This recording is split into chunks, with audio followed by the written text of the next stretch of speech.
Hi, everybody. Welcome back to the Better Events Podcast. This is Mary Davidson, one of your co hosts. And today you are going to hear all from Logan Clements, the other co host of the podcast.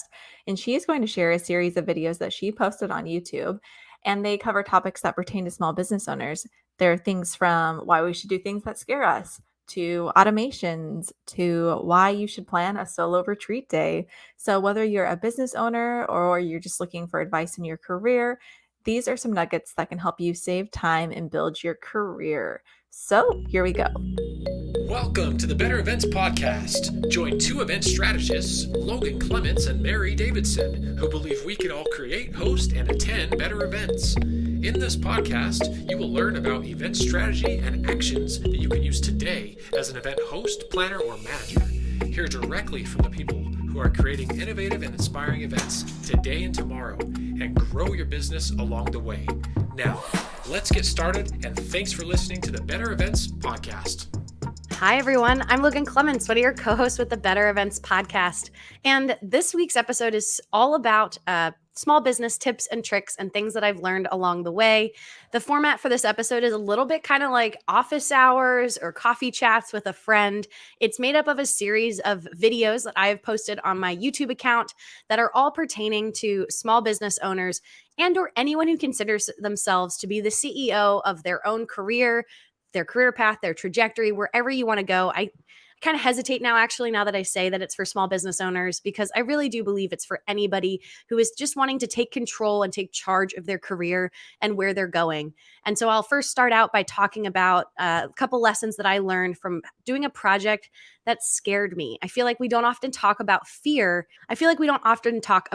Just in general, in life, in conversations with your colleagues or your friends. Maybe you talk about it with your close family members and your closest friends, but it's something that I think is really important to talk about. And so I first am going to start you guys off with a little bit about lessons that I learned from doing a project that scared me. Maybe it was because I just came off 2 days ago producing the Washington State Small Business Fair. So I was listening to many speakers give advice to business owners and business owners sharing their own personal stories.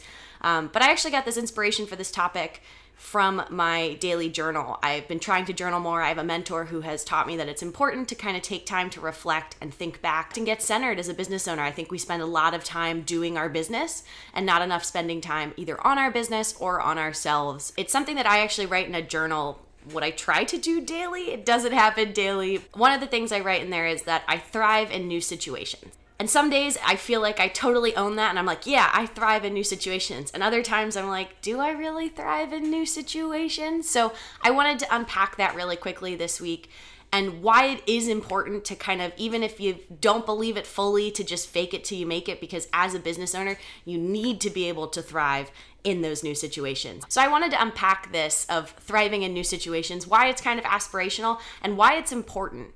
I don't know about you, but whenever I get handed a project of something, new situation, I guess I mean not a new client. Maybe a lot of clients have similarities, but I mean like a new project, something you've not done before or you've kind of done but not fully on your own.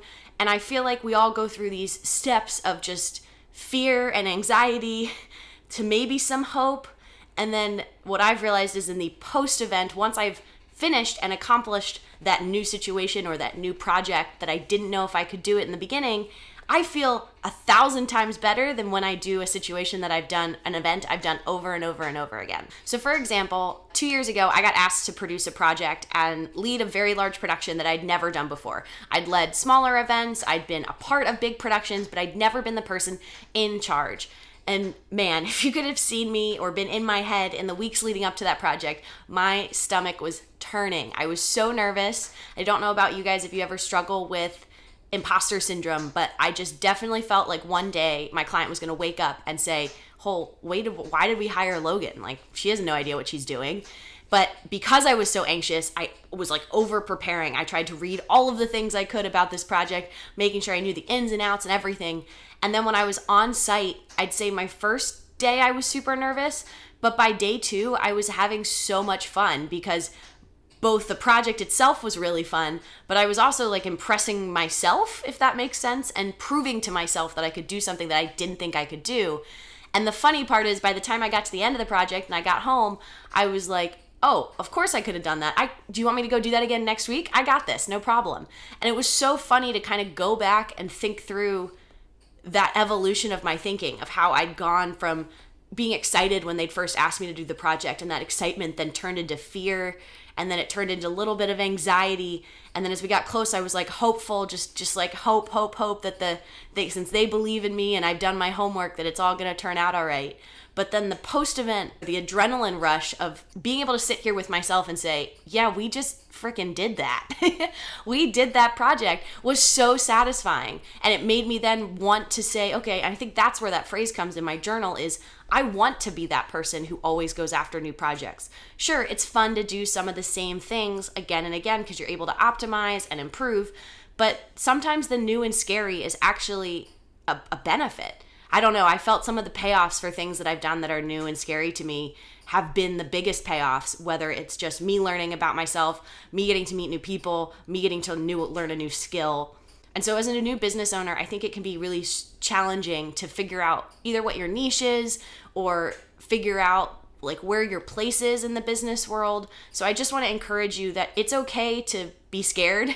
It's okay to be nervous, but don't be afraid to say yes to something new and scary, because just because it's new and scary doesn't mean you can't do it. And I think imposter syndrome is something that is really real, and you can use friends, you can use colleagues, you can use mentors to help you work through that process. But sometimes it comes down to you and really just saying yes to something that scares you a little bit and then executing. And it doesn't have to be perfect. I guess that's the other part of me is I always say I'm type A. I have high standards for my events and projects, and I want everything to go perfectly. But in reality, it's not going to go perfect. But what I've learned to do is if I feel like we've planned efficiently and we've planned the best we can and we've done some scenario planning of what if this happens, what if that happens, you have the plan in place, knowing day of things aren't going to go according to plan, but because you have that plan and you have the backup plans, you know you're going to be able to react in the moment. Doesn't matter what industry you're in. If you're in the event industry, the food and beverage, the tech, the finance, HR, whatever it is, I would just encourage you to don't be afraid to say yes to new projects. Don't be afraid to try something new, because I think we all should aspire to thrive in new situations, even though it's a lot easier to write it down than it is to do it. I still stand by everything I said at that time, that often I get that feeling post-event, and it can be really scary and hard during it, but I always feel so much better once I'm done with those events, because I've proven to myself and those around me that I could do something that I didn't know I could do before. Now, just to shift gears a little bit, this next bit is all about automations that I use as a business owner. And again, you really could apply this even if you work full time for someone else, that have saved me time. We talk about this on the podcast a lot, that time is money. And so this is a big thing that not necessarily is trying to make you productive in the sense that you can do more. It just helps you automate things that you might have been doing and forget that they actually add up and take some time. So let's listen in. As a small business owner, I know that time is money sometimes. And so anywhere that I can save some time, get a little more efficient, really has a big impact on my business. And so I'm going to share 3 automations that I've implemented over the years that have just changed the way that I work and definitely saved me time. Some have to do with your calendar, others with your finances, and a little bit of Zoom, because, I can't resist not talking about Zoom. But I promise you, they're all things that have been time savers. So with that, let's get into it. So excited. This first one of the automations that has saved me time and just changed the way I do my business is Calendly. Now, Calendly is an automated scheduling tool, and it helps you set up links that you can then sync your availability with your calendars that you're already using, and then you'll have a link that you can send someone for them to schedule time with you. I use this in 2 different ways. I have it, one, on my current website as a way that you can book 20-minute calls with me. It allows my user, the guest, to fill out all this information in a form, let me know if they want to do a phone call or a Zoom link, and then also fill in any information. They click, they book, and what it does is it actually makes the calendar invite, sends the calendar invite to both myself and the person who booked the call. And if it was a Zoom call, it automatically creates a Zoom link and integrates it in there. So I literally have to do nothing. It just shows up, I get an email, and it also magically populates on my calendar. The free version lets you make one link, so one amount of time, 20 minutes, 30 minutes, an hour that you're available. The paid version, you get some more features and you can create more links. I love doing this so much that I actually pay for it now. And I use my second link as something that's more for people that I might already know, that allows for a longer length of time, a longer meeting. And I've also utilized it when scheduling speaker tech checks. So when I need a lot of people to schedule time with me, this is a great way. And I was talking with Mary, my co-host, and we were talking about how sometimes it can feel impersonal to get a link to someone's calendar. But my theory is it's all about how you word it. So I often like to, when I use this link, I'll say, hey, here's a link to my calendar so you can grab time that works best with your schedule, or you can select a time that works best with your schedule. So I'm putting it on them that I'm actually helping save them time, which is true. It saves them time, me time, those countless emails back and forth of, oh, are you available this day at this time? Oh, no, wait, are you available at this day at this time? And back and forth and back and forth. So definitely check it out, Calendly. My second integration would be you can integrate your Google Calendar with Zoom. So if you were frequently using Zoom for video calls for work, all you need to do is actually connect your two accounts. And I'm going to make a video on this next week, so stay tuned for exactly how to do it.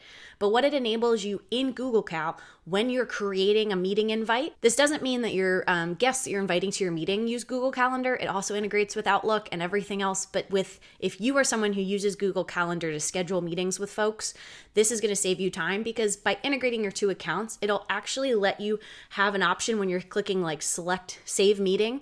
It'll actually have a button next to it. It's like create a Zoom.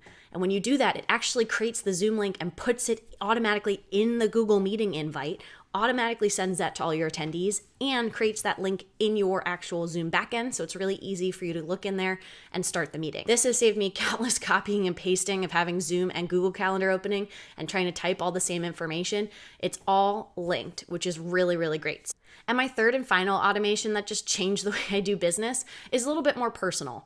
Now, as a business owner of a one-woman business, I'm my only full-time employee. I think it's also really important that we take care of ourselves as owners or as employees. And so what I actually automate now is my savings. Now, hear me out, because it's always hard to talk about savings and personal banking and all those things. But what I've done is I've actually set up a weekly withdrawal from my personal checking that goes into a savings account that's at a completely separate bank. Now, I use Ally Bank. I'm not saying you have to use Ally Bank. This is just based on my personal experience, but I enjoy it because it is an only online bank. There's no brick and mortar. I didn't get a card associated with the account, so it is purely a savings account. But you can set it up all online. And I actually now have weekly withdrawals that come from my personal account.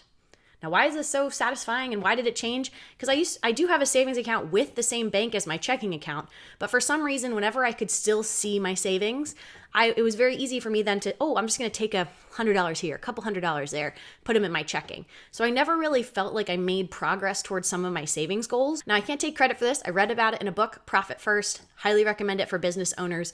But what it does is, because it's automated and because it's something I don't really check that often, it's a separate bank, it has just made savings so much easier because I put it at a weekly withdrawal amount that doesn't feel like it hurts when it comes out of my account every week. Every month or a couple months, I'll remember, my savings that I'm not looking at. And I'll log on and I'll check. And it's just so satisfying to see that I'm actually making progress towards some of my larger savings goals in ways that I never could do it when it was in my bank. So I highly encourage you, if you are a business owner, do this for you. This is like a gift to future you.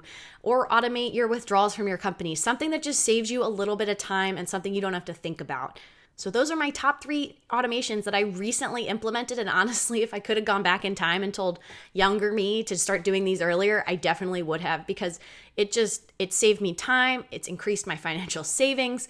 It's all the good things that you really want in an automation. But I will say not everything fits for everyone. So if you start trying it and you're like, Logan, that doesn't work for me, no problem. I just encourage you to at least try or think about parts of your business that you could automate and save you that valuable time. Because time is one of our currencies. Money is also helpful, but time is also helpful. And knowing if you would then what would you do with that extra time? Are you investing it back in your business, or are you maybe spending more time with friends and family? So hopefully you can take one of those automations and add that to your process and just save you time in the long run. Again, I still use all 3 of those to this day. They are tried and true. And now, kind of shifting gears a little bit, we talked about saving time. Now we're going to talk about growing your business. And so these are 3 tips that I use, again, on a weekly, monthly basis to help grow my event business. I recorded this at the start of the new year. I know we're gearing up onto September, and a lot of people view the school year as the start of a new year. So Don't worry, I know it's not January anymore, but a lot of this still applies and are things that you can apply to your process to help grow your business. Are you looking ahead to 2022, or we're already in 2022 and you want to make this the most successful year yet for your business? Well, I have 3 key tips that you can apply to your event business to become more productive, more efficient, and just more successful in the coming year. The first one is reach out or follow up with old clients. So people that you worked with in the past and you want to work with again. Don't reach out to the ones you didn't enjoy working with, but if you liked working with them, reach out to them. Don't be afraid to say something, even if it's been 6 months or a year. I often like to try to keep in contact with my clients every couple months. I'll often think of either something that's been relevant to them in the news or an article they'd find interesting, or I work on a lot of sports and it's just, hey, I saw so-and-so won this championship. Congratulations. Do you need any assistance with XYZ upcoming event? You'll be surprised by how often I have gotten roles and jobs at events purely because I'm being proactive and staying top of mind with some of the key decision makers. So don't be afraid to reach out and start making that list now. It's already January in 2022. You still have plenty of time, but just don't think that you need to wait around and get the leads to come to you. My second pro tip here for growing your business in the new year is to create options in your proposal. So no matter what kind of event vendor you are, I'm an event producer. You could call me an event planner, event manager, project manager. I wear many hats. But essentially what I've learned is I need to give my clients options. So when I have someone, whether they're new or returning, I often will give them several options. Some people like to call it like a low, medium, high. For me, I found it's because of the world we're in today. It can be anywhere from I'm 100% virtual to I'm in person to it's just me or it's several people from my team. And that's how I've kind of laid it out. And I wouldn't give them too many options as my pro tip. Make sure you give maybe 3 at max 4, because if you give too many options, it can be overwhelming. So cut it down to those 3 and then come prepared to your meeting where you're going over your proposal, or when you email them or submit it to them. Make sure you're kind of highlighting which one based on your conversations you think is the best fit for them, because that helps guide, okay, this is what you think I need, but let me look through your options and see what I need. I have found this has really helped me not just upsell some clients, but really focus in on what is included when they are hiring me for that certain position. And my third and final pro tip for growing your business in the new year is, if you have not already done so, add virtual events to your event toolkit. I kid you not when I say that I literally doubled my revenue as a business between 2019, pre-pandemic, and 2021, purely because I added virtual events to my skill set. I can do in-person events, I can also do virtual, and then that translates into understanding what you need for hybrid. And it's okay if you've been hesitant, you've been scared to jump into it. There are several benefits to doing virtual events. One, you can do them anywhere. You really just need a good Wi-Fi connection. I did a couple events when I was traveling and not at home, but I was able to still execute those events for clients because, again, all I needed was a good Wi-Fi connection. It helped save me money because I wasn't paying for hotels or flights or any of the other miscellaneous expenses that come up when you are physically traveling to a place. I think it's pretty cool, especially when I had some events that started very early my time, that I could just wake up and go to my desk and I was ready to execute that event. It also expands your reach. You are someone, when you do virtual events, that you don't have to just work with clients who are geographically located in your region. You can work with clients anywhere. Same goes for working with other event pros and other vendors. You're not stuck with just the ones that you know locally. You're able to expand it. I now have a virtual event team, producers, other people that I hire for different events that are literally spread out all over the country, which is pretty cool. And then the last one is really, it helps save your body. You can save your health. I know my feet used to hurt all the time when I'm on site. I do love it now when I'm back on site and I get all my steps in. But again, we're still in a world where COVID exists, and it's a way to also reduce that risk where you're not exposing yourself to people or large groups if you don't need to, but you're still able to do what you love of bringing people together. So if you've been hesitant about adding virtual events to your toolkit, fear not. I have so many videos on this channel you can watch about virtual events. I'm also going to be hosting a mastermind kind of workshop, several week workshop in January, so that if you've been hesitant, you can learn what I know about virtual events and apply it to your business. And I promise you, it's going to do nothing but increase your revenue, increase your flexibility, all those things that we love to hear as event professionals. And my fourth and final little small business corner chat for you here is going to be all about how you should have a solo retreat day. And I will let past me, who recorded this video, talk more in depth about it. But again, I promise this is something that I am gearing up and planning for the fall. It's something that Mary and I have applied to the podcast. So hear me out. It might sound like a lot, but I promise it's going to be worth your time. Are you an entrepreneur or a business owner and you are just feel like you're constantly busy and you don't have time to think about the long-term strategy for your company? Well, I have the solution for you, and I will just say 3 words and then you should stick around to learn why you should do this, but you should do a solo retreat day. Solo retreat day. I'm going to break it down more, I promise, about exactly why that was so important and such a game changer for me as a business owner. All right, so maybe your ears perked up at the start of this when I said solo retreat day and you're thinking, Logan, a spa day would be great. Something else that is a currency to a business owner is your time. Your time is money. And one of the things we can't get back as business owners is time. I often joke I wish I could clone myself, but this was something that I did for my podcast with my co-host Mary. We carved out a day, called it a podcast retreat day, and we sat down and actually did all of these things that we've been talking about doing. We got time to strategize, and we just gave ourselves time. And I walked away from that exercise going, why had I not done that in my business? Now, why is it so important? Because you're carving out time to think deeper about strategy, about what you want as a business owner, or maybe what your customers want if you're trying to listen to them and figure out how to grow your business. But the key is you need to carve out your day. So the way I did this is I blocked my entire day off, did not take any meetings, told people I was essentially out of the office, but you need to block the time off so that you can have those deeper strategy thoughts. Now that you've blocked the time, one of the things I did was figure out where feels best for you to do these deeper thoughts. Are you someone who works really well from home? Are you someone who wants to do it in an exotic location?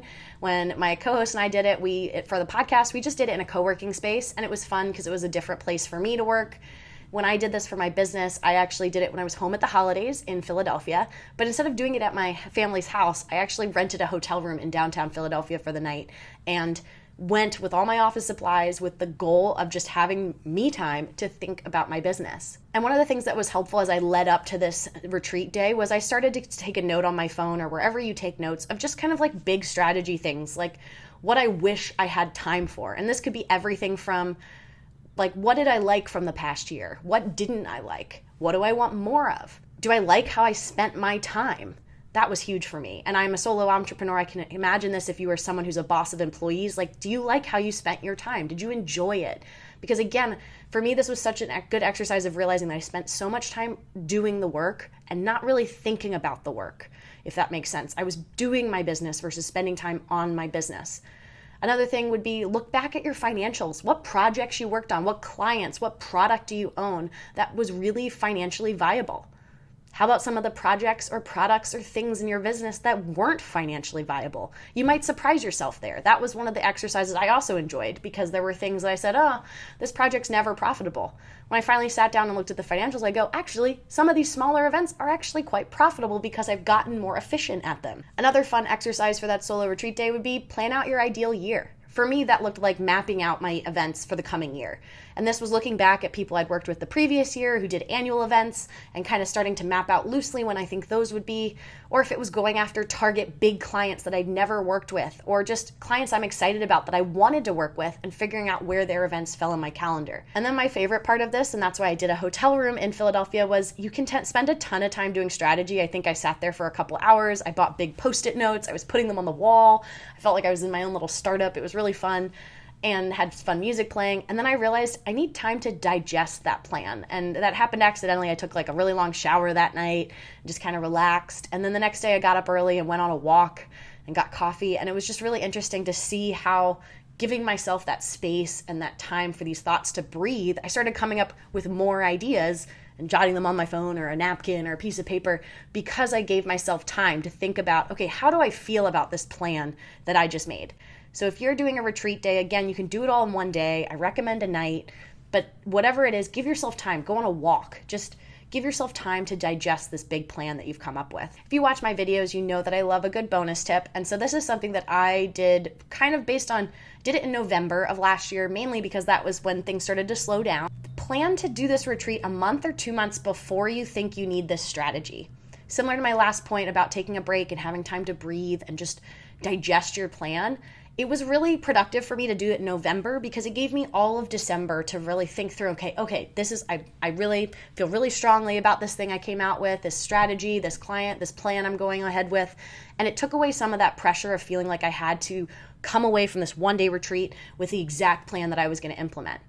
And something you can do with this retreat idea is, honestly, if you work full-time for somebody, you should do this too, because if you have an annual review coming up, say it's in June, you want to make sure you do this in April and just sit down and like map out your metrics, map out the time that you can do. And for me, the game changer of it all was honestly just changing the location and blocking my time. And it sounds hard, but I promise you, if you can look ahead at your schedule, find a time to do this. I know this is a business practice that I just started doing last year, but is going to be a staple as I continue to grow and learn as a business owner, that I honestly already have scheduled one for June, and I'm ready to kind of keep it going every 6 months or so to have this time to check in with myself. Because so many times as business owners, I feel like we come second and sometimes our business comes first. And there's, times where that's great, but I want to make sure that you're taking that time to check in with yourself, make sure you're happy. What are you enjoying as the business owner? What's working for the business? What's not working for the business? And look at those two lists and see where things overlap. Where are those things that you don't enjoy doing that really aren't helping your business?